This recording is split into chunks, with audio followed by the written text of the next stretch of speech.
doorway when they pull stuff out of the mountain.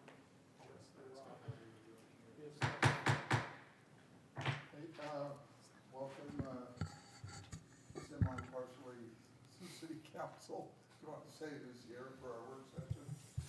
Kate Bradshaw. Kendall Harris. Randy Lewis. And this is Tuesday, October 12th, 2021. Oh, thank you. October 12th, 2021, at 6 o'clock. This is our work session. And just to make those who are aware that have come, and we welcome all of you who have come to looking for City Hall, being here at City Hall for our City Council. We've had some sick council members, so we can't go forward. We can do this work session, but we will not be having a City Council tonight. So, though I feel like, are any of you here that you were going to say something for our comment period? You were? I don't see, is there any reason why we couldn't have? So why don't you come and make a comment? Okay. All right? You can come right now. Maybe when you're speaking, can you put that down so we can hear you? And give us your name and address. Okay. Is the green light on the, okay. It is. Perfect. My name is Heidi Perry, and Oh, I'm sorry. I live at 812 South 300 West in Bountiful. I've spoken several times in the parks meetings, and I know there's been a lot of controversy about a lot of things. I am proposing that this game called 9 Square in the Air go into the park. It could go into any of the plans because it does not take a lot of room and it does not take a lot of money.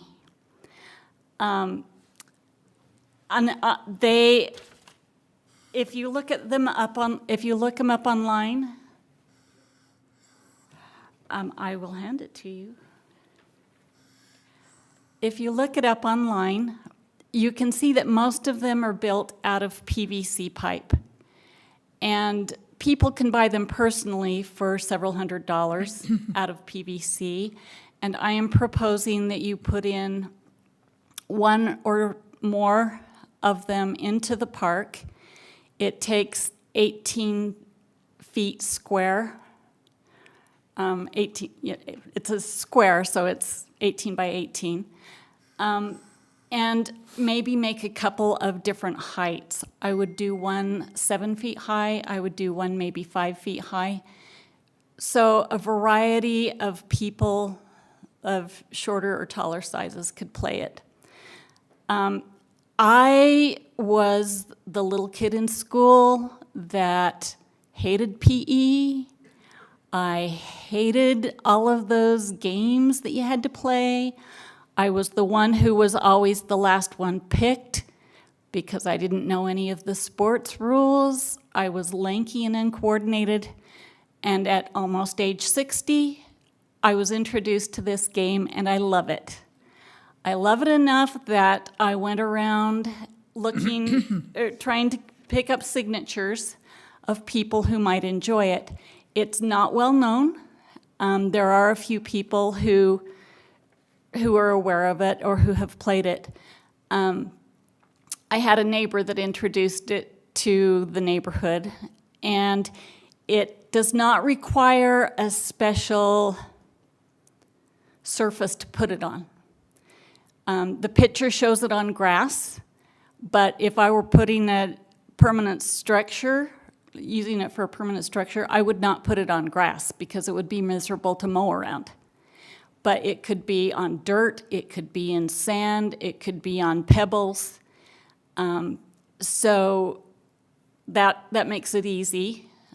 I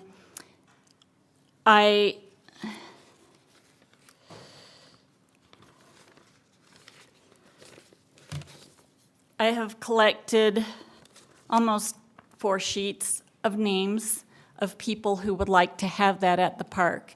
And these are people that are in that neighborhood. So I can hand that to you.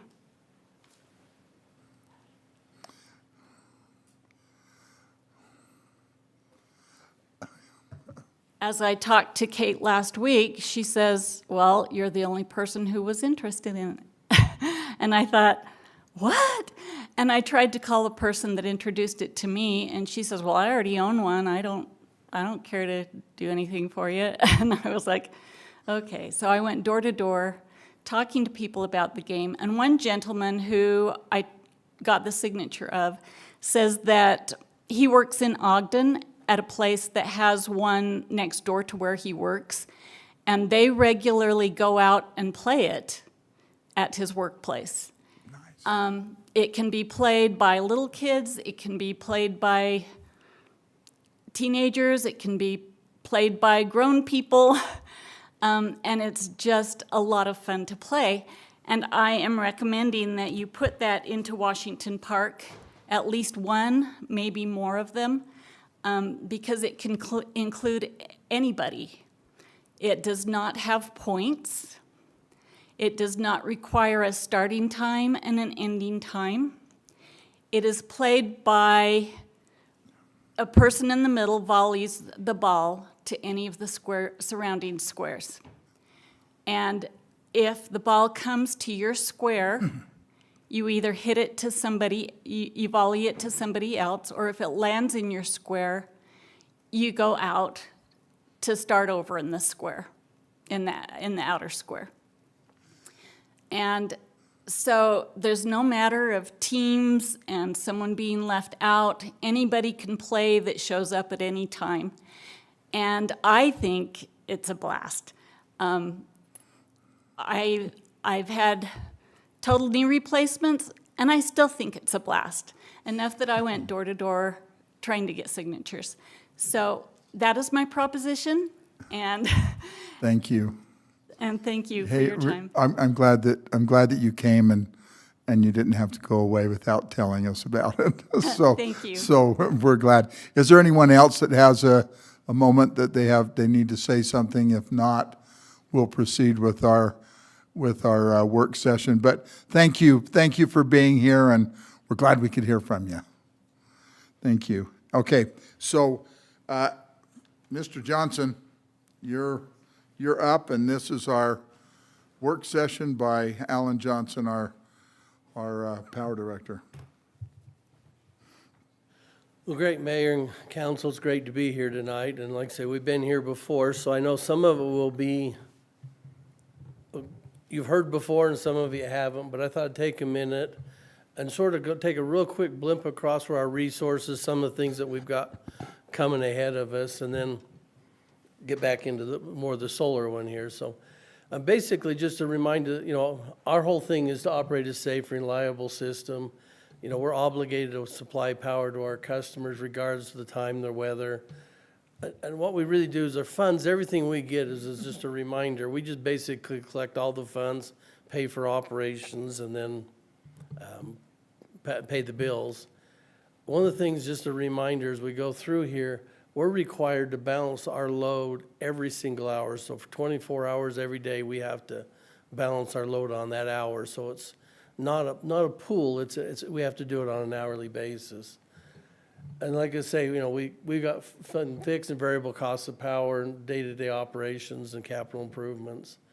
We have two classes. We have the residential customers, which we do spit it out. Residential customers that we bill on a pool, just a lump on kilowatt hours. Where commercial, they're billed on both the energy and demand as well as the customer charge. Of our available resources we've got is CRSP, which in 4 days in advance, we can schedule that and pattern some of that. And we'll talk a little bit more about our CRSP here in a little bit and what's going on with it.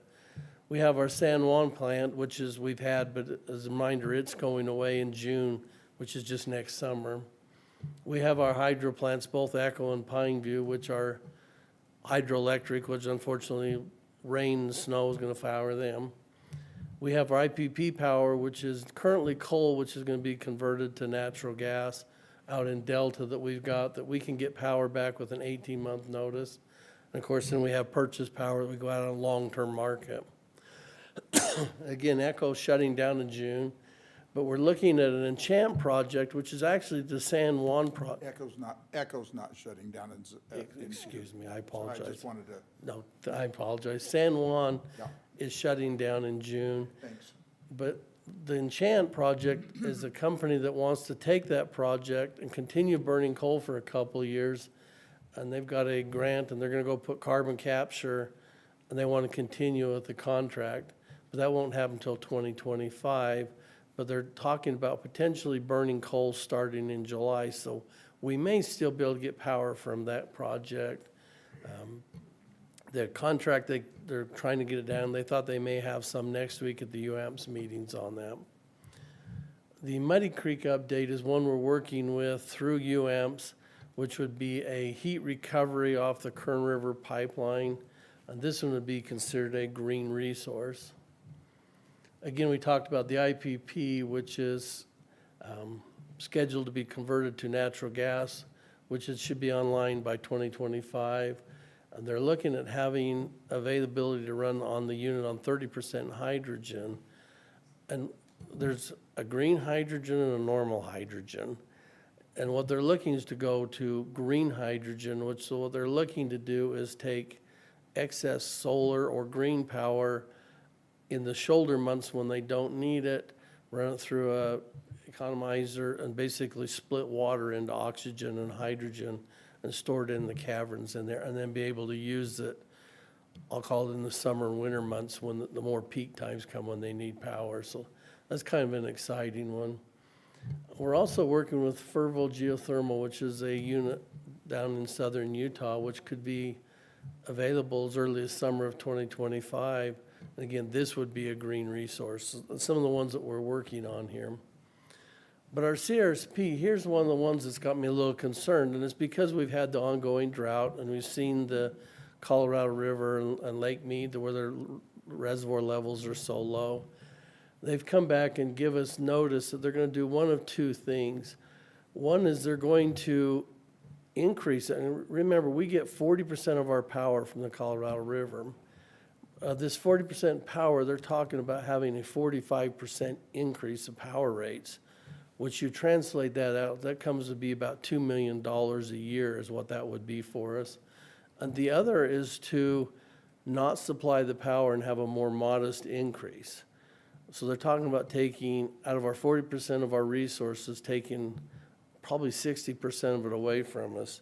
And the areas where the red line here is in the winter months, which when we get the most amount of our CRSP power, dropping that down to what the water or the hydro would put back out of it. The worst part about this one here is we won't know that until the 1st of November. So the 1st of November, we've either got to come up with more money or we've got to go chasing because this is going to come effective the 1st of December.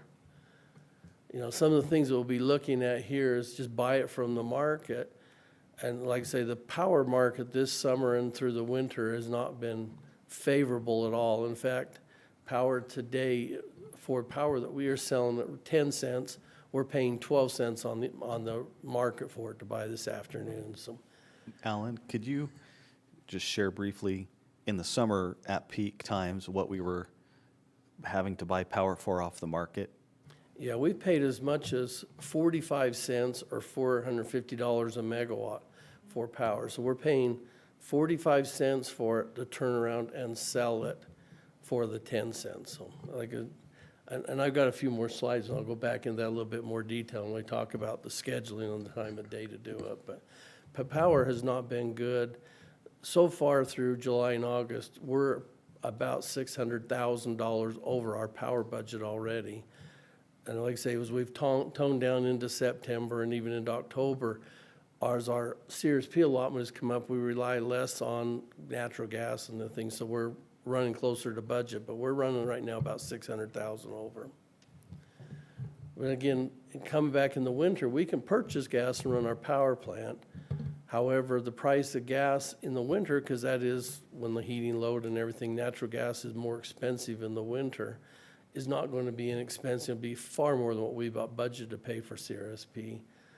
We could also call back our IPP power, which, like I say, we've got 4 megawatts that could be coming back. But some of the issues you're having now, coal supply, because they're not running the plant and the coal producers don't have it. Trying to get coal supplies, if everybody wants to bring it up, could be an issue. So those are some issues that we're still working on here, so.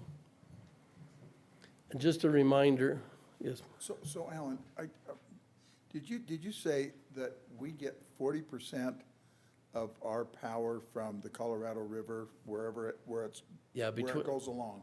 And Yes. we don't get that from our own power plants like we do at Echo or at Pineview. no, if you, Right, but, and I thought it was interesting that Flaming Gorge is 80% full, unlike most of the other places that we have around. I think Yeah. Flaming Gorge is 80% full. yeah. Is this because of the demand in downstream, like in California, for this power? And then kind of a follow-up question to that is, so the 60% that you said that we're going to be charged 60%, we're going down 60% of the 40% Yes, that we 60 have, that's correct? correct, that's correct. That's what you were talking about. Yes, I'm So sorry. we'll be cut 60% of the 40, That's correct. all right. So, yes, Flaming Gorge and Lake Powell is the area that we get our power from, which we do get, it's actually closer to 42% of our power comes from that hydro. And it is from contracts to let water go downstream, but it's mostly because Mother Nature hasn't been putting it upstream to refill it. And then you've been running under the normal flow for so many years, it's just inched its way down. And now we got into this drought that the reservoir is only about 35% full. Flaming Gorge is full, but they have Blue Mesa and Teacup, there's several. They've about drained them to drop them into Lake Powell to keep the reservoir level as high as they can get it. Keep 60, to keep that at 80. And the other thing about hydros, and just like ours, when the reservoir level is high, there's a higher what they call head pressure. So the amount of water that goes through with a higher pressure spins the turbines more. So as it goes down, the amount of water gives you less power output. The water will still go through, but it puts less power out. And so that's why they're gone into this 2-year crisis mode. And that's only going to be assuming that Mother Nature puts some more snow and rain up into the area that flows into the Colorado River. So, and then this is unprecedented because we have a contract, they guarantee it. If they're short, they just go out and buy it. But because it's so low and the power prices are so high, that's why they've come back this emergency order for a 2-year period at least, that they're going to either increase our costs by 40-something%, or they're going to drop the power out of it, which when they drop the winter power, because that's where our big portion, it's about 60% of our power that we'll be chasing. So this is a real big thing for Bountiful. So anyway, I thought I'd take a minute while I had you to talk about that. And then, of course, there's the 3 ways to buy power, which we've talked about before. If we had had this conversation several months ago, like a budget, we'd be talking about how great shape we are because we've hedged resources out through 2027, which buying power into the future to keep our pricing down, stabilize our rates. So short of our hydro, which like I say is a reminder, both Echo and Pineview, we shut Echo, our own hydro resource, down in May this year because the water was down below where we could generate some. So like I say, that's been a real issue. Again, power purchases, we're billed, when we get our power, we actually get billed on the hour for what it is, and it gets billed for whatever the price was. So every hour, if we have ordered too much power, then we have to sell it back onto the market. And if we're short, we have to buy at market rates. And that moves back and forth every hour, and our guys watch it. And of course, hourly rate is market driven. So every cost hour is not the same. And I'll show you one day in July where you can see the difference in what you're paying and selling. The other thing that we have is we have to pay a demand charge. And I'll explain a little bit more what demand is. I got a little chart here and kind of go back through and explain what demand really is and what that affects it. And that includes all our resources, including what we generate at the plant, and they call it behind the meter because it's in Bountiful. And here's what our July load, and like I said, this is a messy chart, and I apologize, but it's the only way you can do it. But it's really what you can see is kind of the orange in the line in the middle is our load. So you can see at night it goes down, and it goes up during the day, and goes, so it's that up and down motion. So if we go out and say, okay, we've got 60 megawatts, you can see the 60 line there that went across there, we'd have a lot of power that we would be selling, plus we'd have power that's above. So we need to have something that's able to pattern, something to make it work to get us through it. One of the things that's really helped us is our power plant. Because Bountiful being strictly more of a residential type of a base, everybody goes to work and then they come home and our load goes up and we peak up. But you see the kind of purpley lines on the bottom, that's our power plant. So you can see we've been running our power plant in July every day, and then it flattens out, because that means that we've got everything running for several hours, and then we can trail it back off again. So it's doing that every day to meet our load.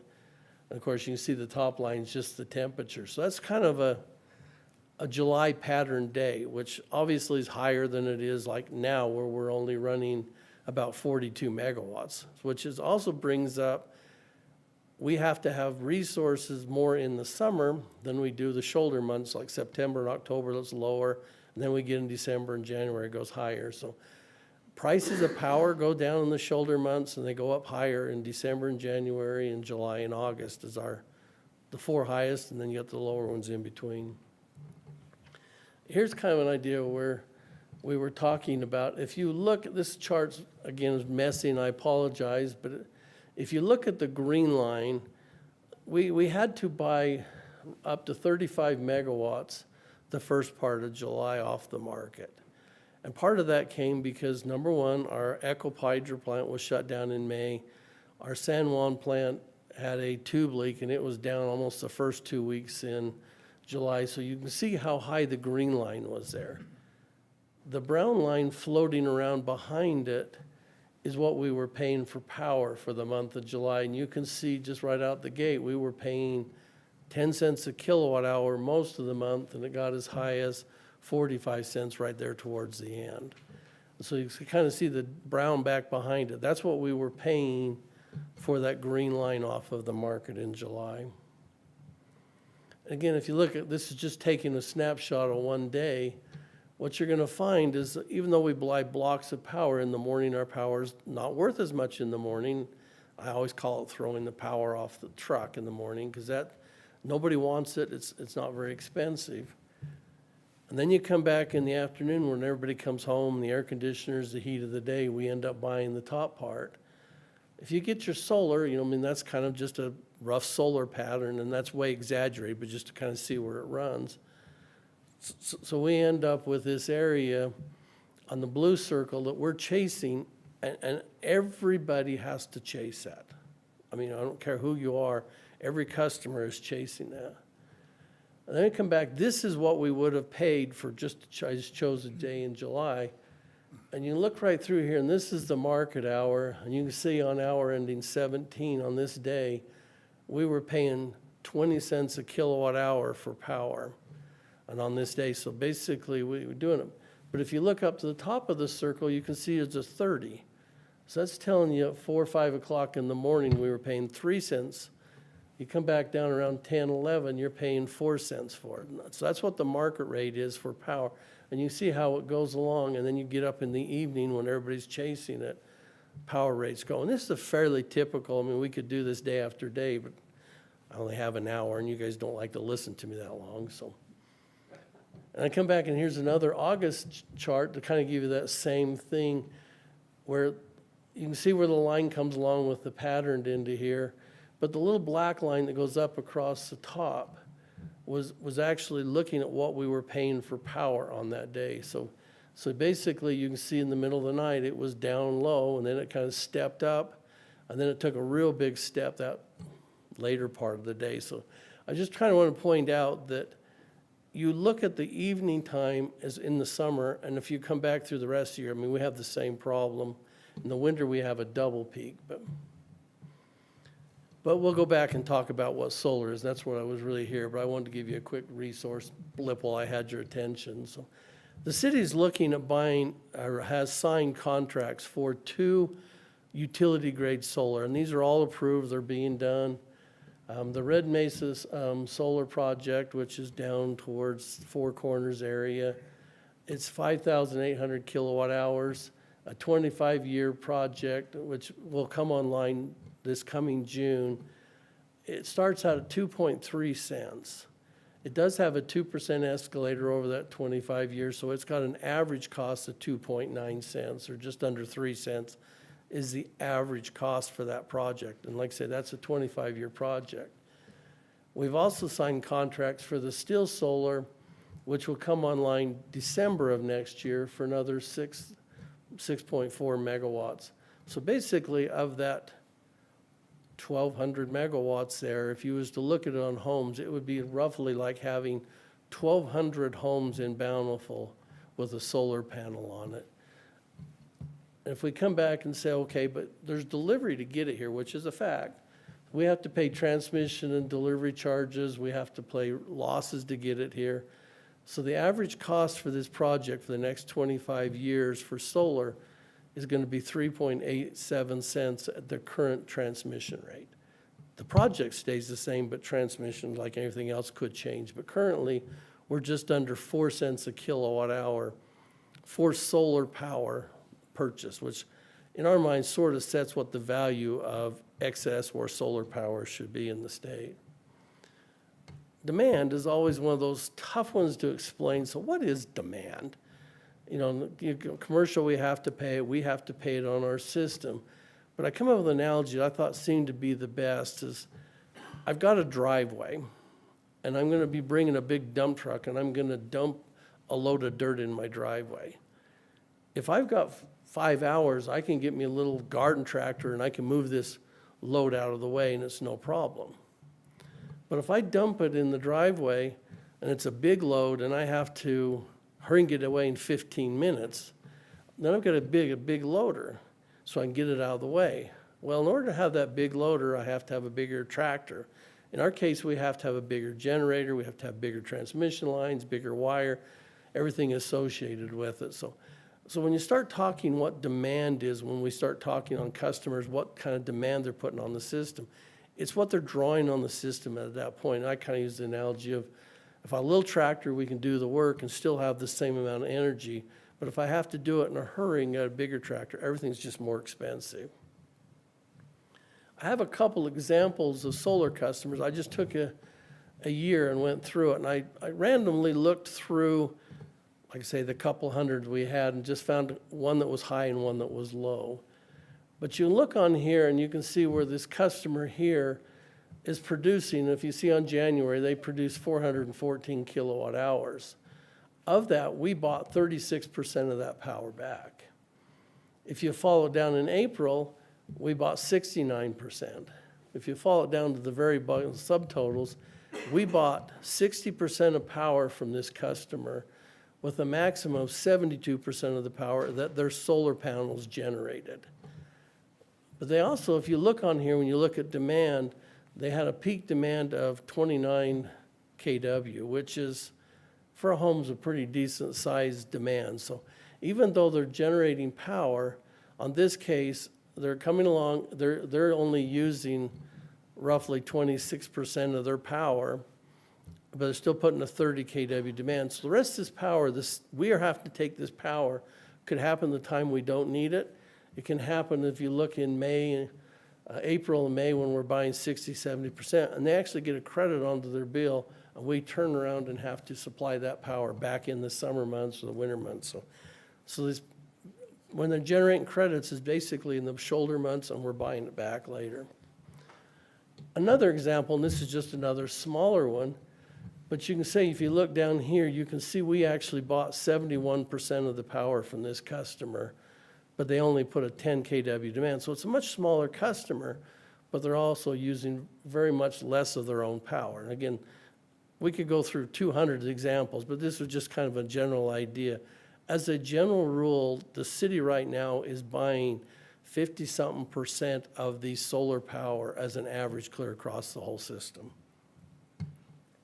And again, looking at what we currently have 194 residential net metering customers back in 2017 when we moved away.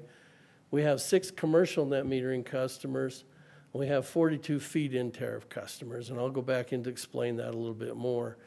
Of that, because of the different sizes, we've got just under 2,000 or 2 megawatts of connected power between these 250 homes or so. But going back through what a feed-in tariff is, what we currently have gone to, and remember the reason why we went to this was because we're dealing with billing with our and metering and issues, and we have to come up and find a way that was more equitable for everything. So this was a great bridge gap in 2017. So I mean, but it happened because our billing system wouldn't work and also the metering system that we had. So anyway, what happens is when they generate on the feed-in tariff, 100% of the power that they generate from their solar, they sell it back to the utility. And of course, even at the same time, that power comes back and they buy whatever our utility power is. So the downside to this is they don't get the opportunity to use their own power behind the meter. You know, what they're being paid for is probably reasonable other than that time that they could have been using it. If they use it in the evening, they probably actually do better on this than they do the feed-in tariff. But there's a perception I don't get to use my own power. And like I say, so if we look through it, we have the 3 different rates, and you can see that looking at when the power is generated from midnight to noon, 30% of the power is generated, 50% from noon to 4, and only 18% comes at that period when our pricing is the most expensive. And this is looking across all of the 42 meters, and we can look, and that's how you can kind of take a look and see what it really is happening for what we have. And of course, the rates basically are set in here with the 4, 6, and 9 cents, with our energy being our 2-tier that we went to. For the first 400's 8 cents, and after that it's at 10.22 cents. So. But net metering is one that basically is, as the council come and talk to us, and there's been a lot of people in the solar industry that would like to use their own power. And as a utility, we agree with that. And it's easier to agree now because we've got the billing system that works as well as the metering, and it can make it work. So there's a time that makes sense to make a change. But on the net metering, basically, as the solar panels are working, and if they're using their load, the power goes right around before it comes to our meter. We don't see it, and it's done behind there. As I look at it, it's just like if I go put more efficient light bulbs on or more efficient refrigerator insulation. I can do this behind the meter, and they should be able to do what they want behind the meter. Now, I point out that solar systems rely on the utility for grid by frequency and everything. Now, you can put batteries with it and go separate it, but as a general rule, the utility still has to supply that, so they still need the utility to make it work. But what they do behind the meter to do it, the customer should have that be able to do that. For whatever percentages we're talking, some of them it's only 30%, but at least they can use that 30%, and then whatever else they're giving to us, we should be looking at what we take at that point to have to balance it, move it out, sell it off the system, whatever we need to do. But again, if they generate excess power, whatever time of day it is, that power comes back to us, like I say, for the utility or the city to have to move it back out and do it.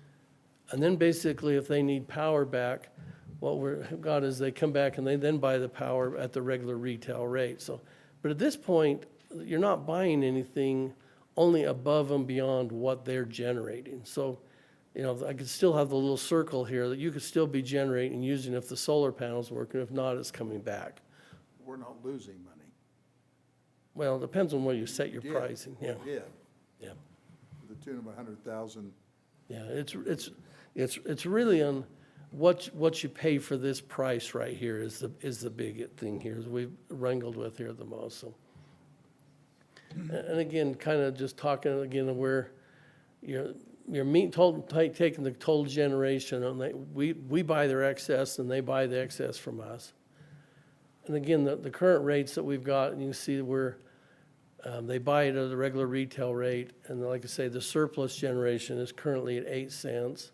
And they have the monthly charge, which is $16 versus a regular customer at 12. So either net metering or the feed-in tariff pay $4 more for the additional work that they have to do through billing and metering on top of what the rates are.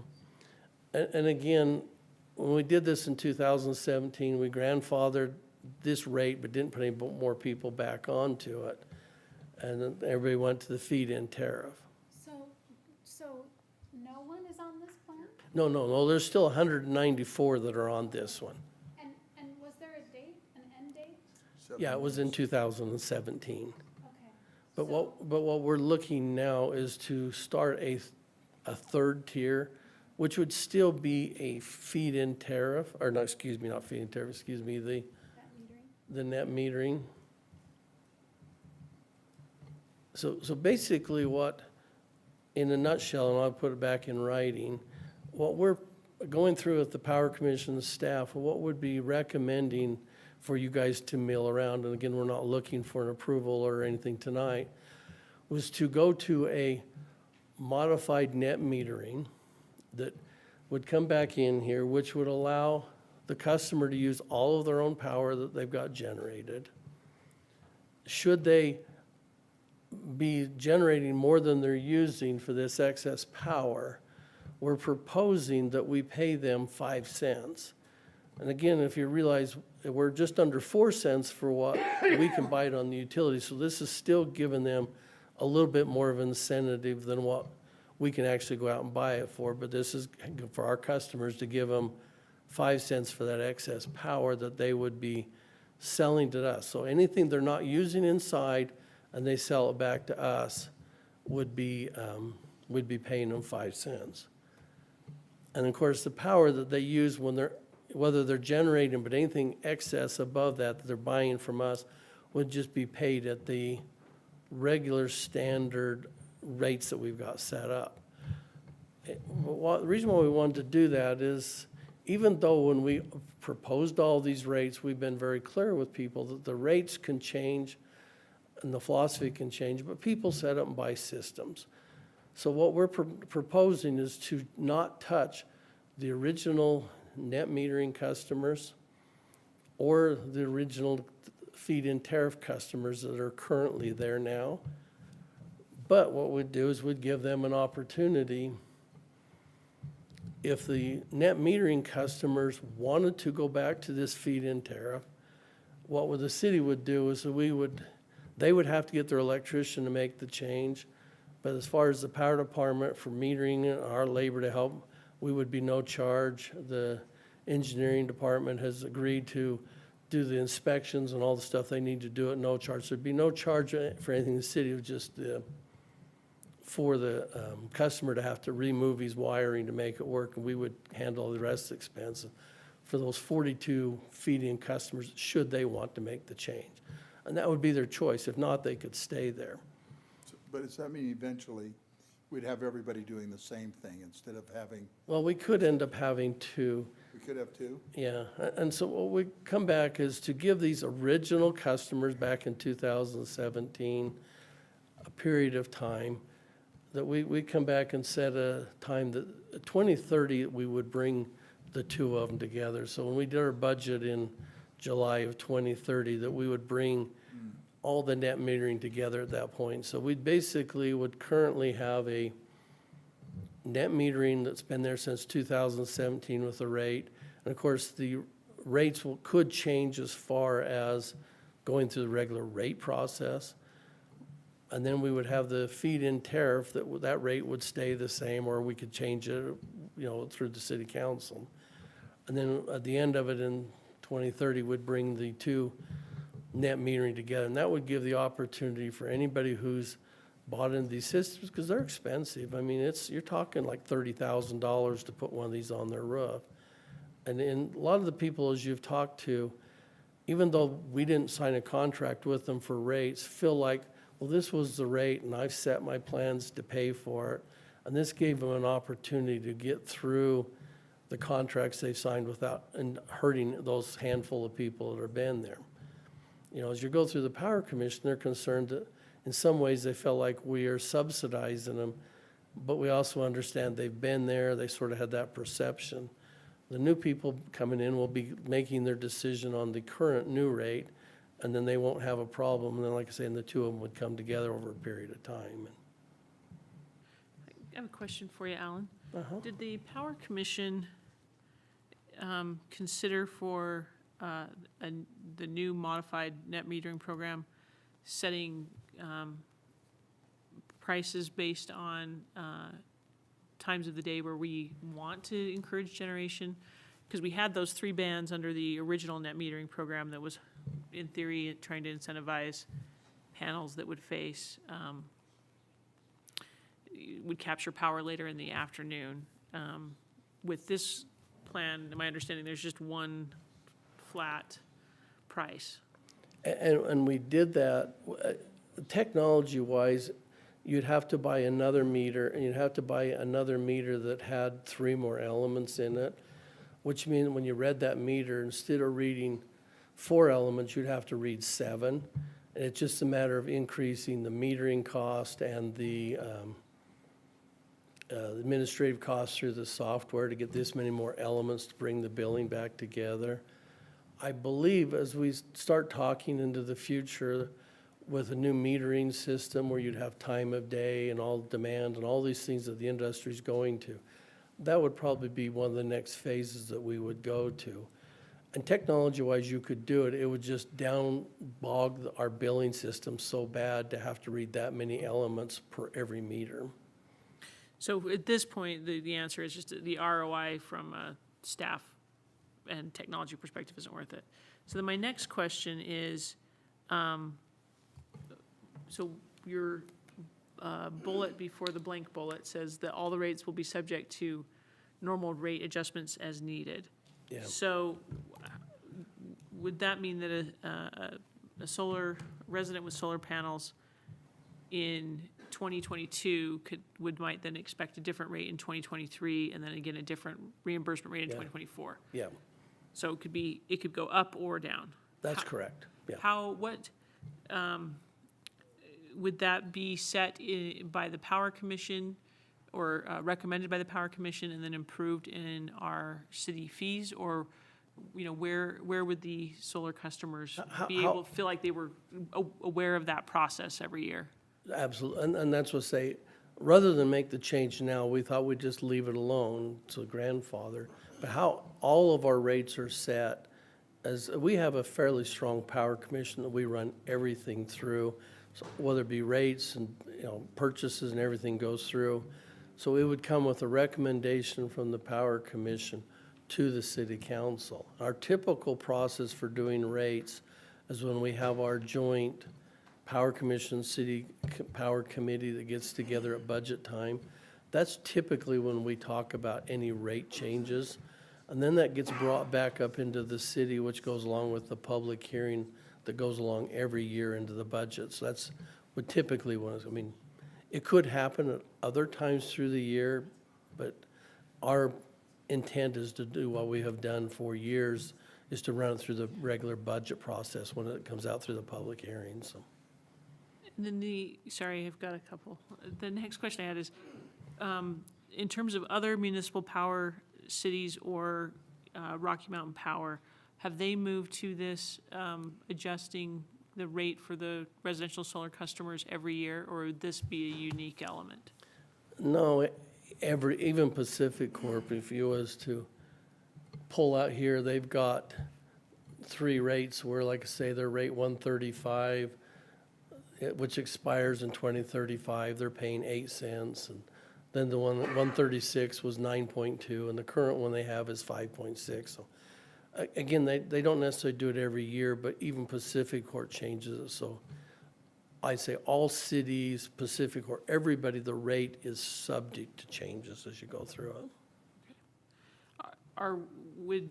Would we be on the shorter end of where the rate would change annually potentially versus other cities? I mean, are they locking in No. for, like Rocky Mountain Power, for these longer time No, benchmarks? Rocky Mountain is the one who's locking it in for a longer period of time. the cities have a tendency, I'll call it, they're more nimble in their rate process where they go to the city councils. They have the potential to make a change. I mean, it may not happen, but they have the potential when they go through the rates as a city on a yearly basis. Thanks. And that's what I had. I don't know any more questions, but like I say, it's, we've been through a fair amount of discussion with the Power Commission and through staff and looking at it. We feel like it's going to answer the majority of them. There is still the question that the 3 tiers to buy back, which, we do it on the feed-in tariff, but because that's the only method. When you come back in here, you now have to come back and pick up the in and the out and the net plus the demand, and then you come back with the other 3. You start getting so many elements. Number one, you can get a whole bank of meter on the side of the homes to be able to do that. So that's why at this point, we're not, a staff recommendation of Power wouldn't be to do it at this point. But we do believe as we start looking into the future of what you're gonna see, the price of power, time of day uses, I really believe as time goes on, you're going to see residential customers build on both time of day and demand. I mean, it's not gonna happen in Bountiful right away, but I really think that's what you're gonna see into the future market. And once you get the new metering system, all those things become very easy to do, where on our current system, it's cumbersome to make it work, so. Hey, Alan. Yes, Mayor. So in the future, do you know how long that contract is with Wasatch Resource Recovery and their gas contracts? Do you know how long those are for? Because, I mean, in the future, that may be something that makes a difference for us, is the gas that we're producing over there at Wasatch Resource Recovery. Absolutely. And so I was told what the contract was, but it was far enough out that it wasn't something for us to look, and I don't It remember what it wasn't was. making a difference right now, But because they were the digester and they was matching, marrying it up with their bond, I think it was a and 20 or, they're still making those kind of, yeah, those I think it was like a digesters 20 and or, all of the 20 or sensitivities to 30-year it. contract. So, I mean, it was far enough out that I quit chasing it because they had their gas sold Well, to. maybe we keep our eye on that just a Oh, little absolutely. bit for Like, the future. as you notice, we go through it, we're looking at a lot of those different Yeah, resources. But that's good. yeah, if they came to us again, we'd be very, very interested in working with them. And if I was in their boat and they could take the middleman out like the sewer recovery group was down there and go straight to selling gas, I would have done the same thing, but, Well, thanks, Alan. We right. appreciate you being here. oh, no problem. Thanks. Thank you. I feel like it's so nice for solar customers after the investment they've put in to be able to keep their own solar. I really appreciate you and the Power Commission going to the trouble to try to look and see how we can make this work. So, Oh, no problem. thanks. Thank you. With All that, right. I'd look for a Council, motion to if I, adjourn. Oh, sorry, if I may, so our next step, maybe you chatted about this and I missed it, I apologize. Oh, I was gonna make sure that we got through the questions but you can go ahead and, Our next thought then, unless there are changes that you'd like to see, would be to bring back an ordinance at the next meeting to adopt this on the 26th. And we just have these provisions in it. So I guess we'd be looking for direction if there are things you want to see differently. We know that Richard's comfortable with this, but Yeah, I think we've gone through, I mean, the last meeting that you had with your board, they all feel strongly that this is the way to go. yes, they So- did. So it's But pretty- again, Pretty the unanimous. whole idea here today was to run it by you guys, and if there was something different or want us to look at, we would be glad to dig in deeper on it, but. And have we checked with anyone else, Gary? I mean, Richard's good, but, haven't checked with Chris or Millie. Well, I guess Chris did mention that he was comfortable with everything that was on the agenda, so. and I would think Millie was too, but maybe what we could do is just subject to, if you're all comfortable, just get it ready for the next meeting, subject to any other things that might came up that you can share with us. Yeah. Does that sound okay? Oh, absolutely. The big thing today was just that nod that it looks good to you folks, and if you want to do something different, we've got time to spin. If not, we can put the ordinance together, and obviously that's when you make the decision. If we're not comfortable, we can table it and go back then. There's not a do or die even in 2 weeks to be back here But again. we So- won't look so unfriendly to the solar industry too, so that'll probably be a little bit helpful to us. Well, So the big thing one is more it question. allows the customer, for when it's generating, to use their own power and feel like they're in control. The other thing I didn't really talk about is you start getting into batteries and storage. This allows, it works a lot better if somebody wants to do batteries and hold on and keep it behind their meter. It's a lot more amenable to that. So, I mean, there's a lot of pluses to go back to. It's for our metering people and engineering, it's an easier system for us to administer, to go through. So there's a lot of really good positive reasons for going here. thanks. I had one additional question. I had read the minutes from the last Power Commission meeting, and sometimes in reading minutes, you miss context.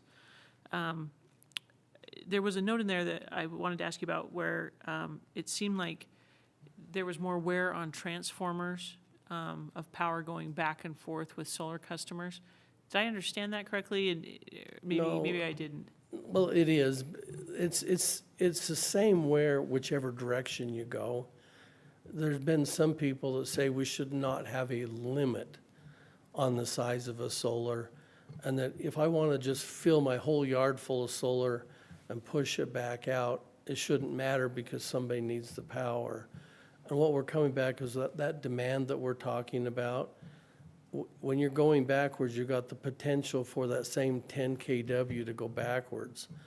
And a lot of the homes, especially down in the lower end, were all designed at 5 kW, so you're actually allowing them to go double. So if you potentially was to get 2 or 3 homes on a transformer, you would actually burn the transformer up or blow the fuse because it was trying to push too much power backwards. So you've got to be careful of the backflow as well as the incoming flow that comes with it. So Okay. does that answer your question? That's why I needed that extra context that I didn't capture in the minutes and Yeah, wanted to sometimes understand the that. minutes, it makes sense, even though doesn't word it the way I would, it made sense when I read it, but if you're just reading it, some of those things could be strange, so. Okay, thank you. Thanks, Alan. Hey, by the way, sometime I'd like an answer as to how we're recycling these millions and millions of solar panels. I'd like to know where they're going. They have a lot of stuff in them besides that are not good for the environment. Anyway, I'll look for a motion to dismiss. So moved. Second? Thank you. All in favor? Aye. Perfect.